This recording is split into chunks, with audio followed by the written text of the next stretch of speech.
Sir sir wait 1 minute wait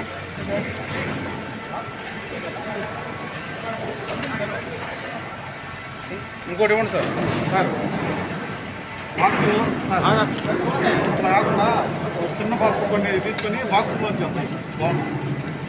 board of indirect taxes and customs వారు ఈ జనవరి 25th వరకు దేశవ్యాప్తంగా డ్రగ్ డిస్పోజల్ ఫోర్ట్ నైట్ అని conduct చేయడం జరుగుతుంది. దీంట్లో భాగంగా ఈ కేంద్ర ప్రభుత్వ సంస్థలు ఏవైతే డ్రగ్స్ను సీజ్ చేశామో, సిగరెట్స్ కానివ్వండి లేదా గాంజా లాంటి మత్తు పదార్థాలను ఏవైతే మనం సీజ్ చేశామో వాటన్నిటిని కూడా డిస్పోజ్ చేస్తున్నాము.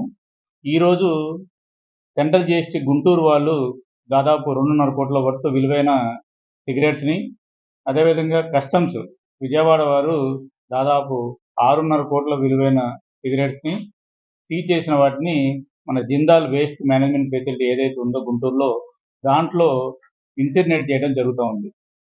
దీంతో పాటుగా దాదాపు 3 కోట్ల రూపాయల విలువైన 2,000 కేజీల పైన గాంజాయిని ఈరోజు ఇక్కడ డిస్పోజ్ చేయడం అనేది జరుగుతోంది. మన రాష్ట్రంలో ఈ భారీగా ఫేక్ సిగరెట్లు, అదేవిధంగా ఇల్లీగల్గా ఇంపోర్ట్ అయిన సిగరెట్స్ ఏవైతే ఉన్నాయో వాటి మీద మా డిపార్ట్మెంట్ దృష్టి సారించింది. మా అధికారులందరూ కూడా గత కొంతకాలంగా వాటి మీద తీవ్రంగా రాష్ట్రంలో అనేక ప్రాంతాల్లో దాడులు చేస్తున్నారు. గతంలో ఎన్నడూ లేని విధంగా నిన్న సిగరెట్స్ సంబంధించి 2 స్మగ్లింగ్ యాక్టివిటీస్లో ఎవరైతే పాల్గొన్నారో వాళ్ళని అరెస్ట్ చేసి వైజాగ్లో ఉన్న న్యాయస్థానంలో ప్రవేశపెట్టడం కూడా జరిగింది.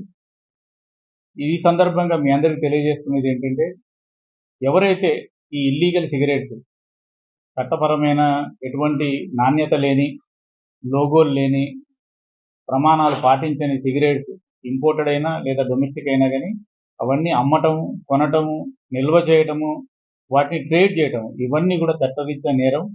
వాటికి ఎవరైతే పాల్పడతారో వారందరికీ కూడా శిక్షలు తప్పనిసరిగా ఉంటాయి.